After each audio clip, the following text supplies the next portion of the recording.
Well, welcome to the 700 Club. President Trump's campaign focused mainly on domestic issues, like the economy and illegal immigration.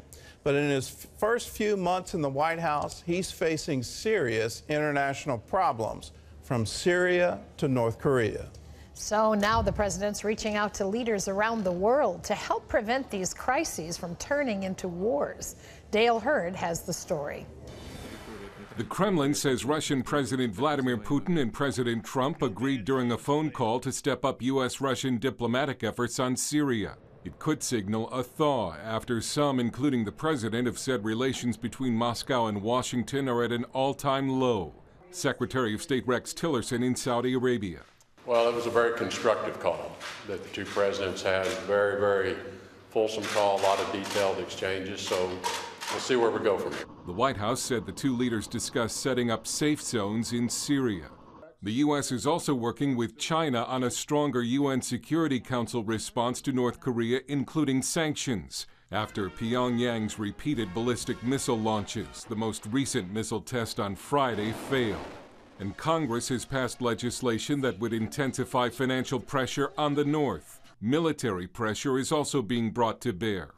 U.S. Air Force B-1 bombers have conducted what are called presence missions near the Korean peninsula twice in the past 2 weeks, in a move designed to show North Korean leader Kim Jong-un what he's up against. A THAAD, Terminal High Altitude Area Defense Missile System, is now operational in South Korea.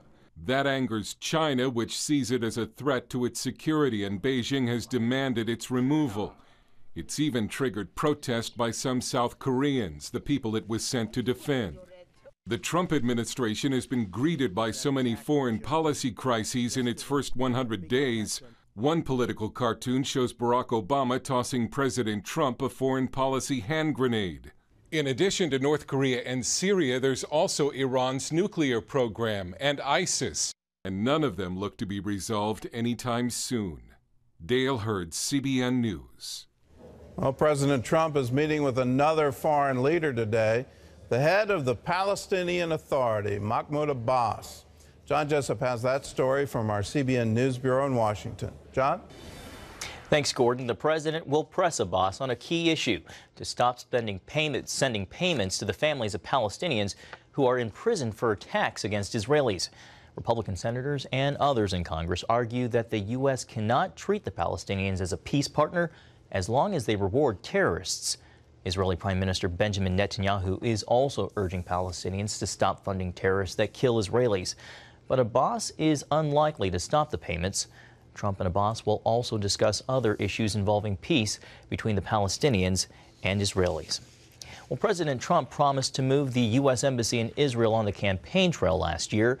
Now Vice President Pence says the commander-in-chief is looking into that idea. The President of the United States, as we speak, is giving serious consideration to moving the American Embassy in Tel Aviv to Jerusalem. But moving the embassy to Jerusalem has serious political implications. Palestinians want East Jerusalem as a future capital of their own state. Israel captured East Jerusalem in 1967 during the Six-Day War. Well, UNESCO, the United Nations Educational, Scientific, and Cultural Organization, passed a resolution Tuesday that disavows Israel's sovereignty over Jerusalem. Prime Minister Netanyahu called the move absurd and pointed out that fewer countries supported the motion this time than have gone along with similar moves in the past. Netanyahu worked with several countries to oppose the resolution. The United States was one of the nations voting against it. The vote was taken on Israel's celebration of its 69th Independence Day. Now, last week, all 100 U.S. senators signed a letter to the United Nations Secretary General urging him, Gordon, to improve the UN's treatment of Israel. Well, I'm not expecting the UN to change its posture towards Israel. Just over the past 2 years, there have been 20 resolutions condemning Israel, only 3 condemning other nations. And why is Israel such a target? Well, you need to know the history. You also need to know the Bible. The Bible predicts that all nations will gather against Jerusalem, and we're seeing the beginnings of that. The Bible also predicted that one day Jerusalem would no longer be trodden under the foot of the Gentile, And that was fulfilled. These are the words of Jesus. That was fulfilled in 1967. You need to know this history. You need to know how the state of Israel came into being, the modern state, how Jerusalem became once again the unified capital of Israel. And when you have that information, when you look at today's headlines, you'll be able to understand why. Why is this happening? Why is it happening in face of the Bible? Why is it happening in face of what Israel did in 1967?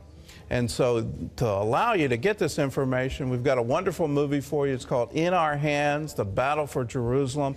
It'll be available in theaters one day only on May 23. And that's the day on the Jewish calendar when we celebrate the reunification of Jerusalem. So when you see these headlines, what UNESCO is doing, what the Palestinian Authority is doing, what the UN is doing, you'll know the real history of what happened in 1967. So if you want more information, go to the website, inourhands1967.com. There's a place where you can type in your zip code and find a theater near you.